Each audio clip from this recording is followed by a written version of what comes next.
1 FM 90 is brought to you by Stanbic Bank. Hello and welcome. This is Spectrum on Radio 1. My name is Edmond, Kizito, your host. Good evening. Tonight on Spectrum, we review the week. Our guests tonight, Honorable Betty Olive Kamya, President of the Uganda Federal Alliance. You're most welcome, Madam. Thank you, Edmond, and good evening, dear listeners. We also have Mr. Charles Rwomushana, former Rwomushana County parliamentary candidate, and he's also a former member of the NRC, Constituent Assembly, which gave us the new constitution. You're most welcome. Thanks. Good evening, Honorable Rwomushana. We also have Honorable Stephen Mukitale Birahwa, Member of Parliament for Buliisa County, the Oil County, also Chairman of the National Committee on the Economy in Parliament. You're most welcome, Honorable Birahwa. Good evening, Edmond. Good evening, Radio 1 listeners. Nice having Betty back after her race. That will be a discussion. She's called President Betty Kamya. The whole president of a party and a lady candidate at that. But thanks for the stamina. Charles, nice meeting you again. Honorable Kamya, I'll start with you. On Wednesday, the opposition launched peaceful demonstrations. They are trying to ask her for fresh elections in the country. Dr. Olaro, Tunu Samuel, Walter Lubega, Asman Basalira, they led this demo, but there were not too many people following them. They took this demo apparently to Jinja as well. Heavy police deployment blocked them in Jinja from reports he received. And they say they need to have fresh elections arranged as soon as possible. Do you think they'll make any headway?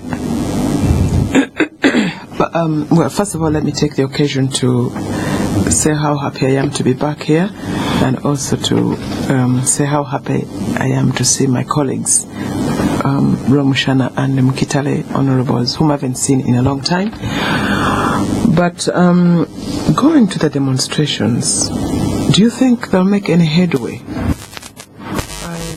I doubt that there will be a serious headway that will be made for several reasons. One is that demonstrations here they can be arranged, but they can also be spontaneous. When people are charged, really charged, they can respond to demonstrations the way we did to Beatrice Anywa's Mabira demonstration, the way that people responded when Dr. Besigye was arrested. There wasn't a time to plan for it. I was with Dr. Besigye when he was arrested. Once we blew the whistle, I called radio stations and said, we've been arrested, we're here, please come on the streets, we need your help, we don't know where they are taking him, he's going to the safe houses, please, we are depending on you.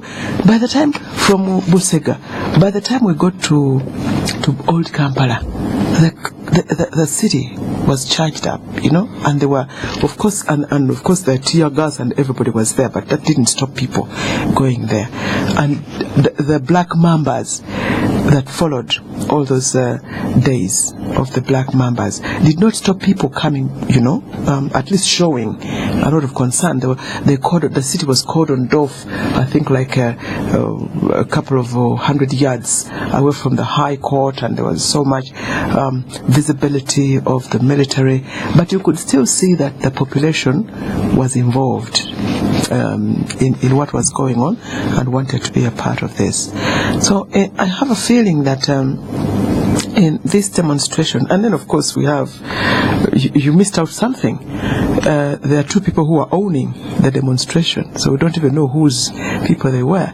They are the mayors who are saying, actually, we are the ones who organized the demonstration, and those were our people, but these people hijacked it. And I have heard that then the mayors started calling their people to withdraw. That's not the demonstration that we had planned. This is another demonstration. These people are hijacking. So even the crowd that we saw, it's not clear whose crowd it was or what purpose that crowd, whether they had come for the mayoral demonstration or for the presidential elections demonstration. So I think there is a gap between the leaders of the demonstration and the people. And they need to find out the reason for that gap. During the riots, the Kayunga riots, September riots that we relate to the Kayunga, there was no commander, there was no calling them. It was spontaneous. It just happened. So, are you sure?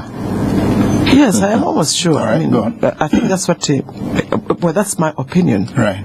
it was almost spontaneous. I mean, some of us who are very, in a way, close, to the rioters and to things that go on around in Buganda, we can say that there wasn't really a prompter to the Kayunga demonstration. So I think there is a lack of connection. There is a gap between the leaders of the callers of the demonstration and the people that they are calling. All right, let's get it very clear. You're saying it just cannot work. If it has a court on I'm not this saying side. it just cannot work. I'm saying maybe the message, maybe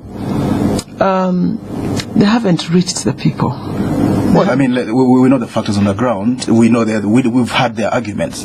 We've seen the crowds they've drawn. 80 people in Kampala. I'm not certain how many showed up in Jinja. 80 in Jinja. And some people say they belong. In Kampala, there were 80. That's the report, some of the reports that we've seen. Yes. No, in You think Kampala, there were more than that? Go ahead. Anyhow, they've drawn small crowds. That's indisputable. And their message is known, but you're saying it is not caught on, so you don't think it really can work. There's the same message they're flagging. You don't think it's feasible unless a miracle happens. I don't know whether I don't know whether I'm saying it cannot work. I'm saying that there's a gap between the message and the people. All right. I would like us to get you looking at it as an analyst. Because when we have not, we've seen demonstrations that were not really. We've seen people's responses, like the Dr. Besija arrest, where there was no message, there was no word. People responded and saying, why are you arresting this man? He just came back, he hasn't done anything. Why? Nobody prompted them.